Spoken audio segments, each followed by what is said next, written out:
जय संतोषी माता। सभी भक्तों को संतोषी माता की कृपा प्राप्त हो। एक समय की बात है, एक गरीब बुढ़िया के 7 बेटे थे। उनमें से 6 बेटे बहुत ही मेहनती थे और कमाकर घर चलाते थे, लेकिन 7वां बेटा बहुत ही आलसी था। वह कोई काम नहीं करता था। समय बीता और उस 7वें बेटे की शादी एक सीधी सादी भोली और धार्मिक लड़की से हो गई। शादी के बाद उस बहू को घर में बहुत से ताने सुनने पड़ते थे। उसे ठीक से खाना भी नहीं दिया जाता था। वह चुपचाप सहती रहती, परंतु एक दिन उसने अपने पति से कहा, कुछ काम करो जिससे हमारी घर की हालात सुधरे। पति उसकी बात मानकर काम की तलाश में शहर चल गया। घर में बहू अकेली रह गई और उसके दुख और बढ़ गए।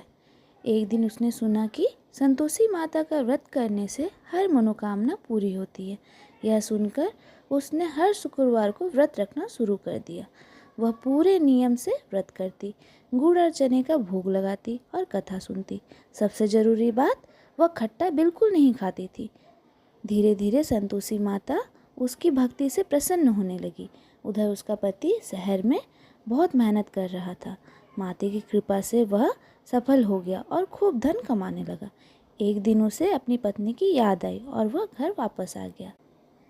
पति के लौटने से घर में खुशियाँ आ गई। अब बहू की ज़िंदगी भी सुधरने लगी, लेकिन उसकी जेठानियों को यह सब अच्छा नहीं लगा।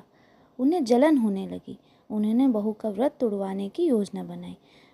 एक शुक्रवार को उन्होंने बच्चों को खट्टा खिलाने के लिए उकसाया। बच्चों ने बहू से खट्टा मांग लिया। भोली बहू बच्चों की बात में आ गई और इस तरह उसका व्रत टूट गया। इसके बाद उसके जीवन में फिर से दुख आने लगा। बहू को अपनी गलती का एहसास हुआ। उसने सच्चे मन से संतोषी माता से माफ़ी मांगी और फिर से पूरे नियम और श्रद्धा से व्रत शुरू किया।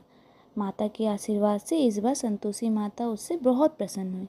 उन्होंने बहू को आशीर्वाद दिया और कहा, तुमने सच्चे मन से मेरी भक्ति की है और तुम्हारे सारे दुख दूर होंगे।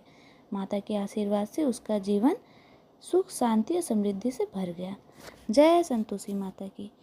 इस व्रत को करने से घर में सुख, शांति, समृद्धि बनी रहती है तथा हर सबकी मनोकामनाएं भी पूरी होती है। जय संतोषी माता।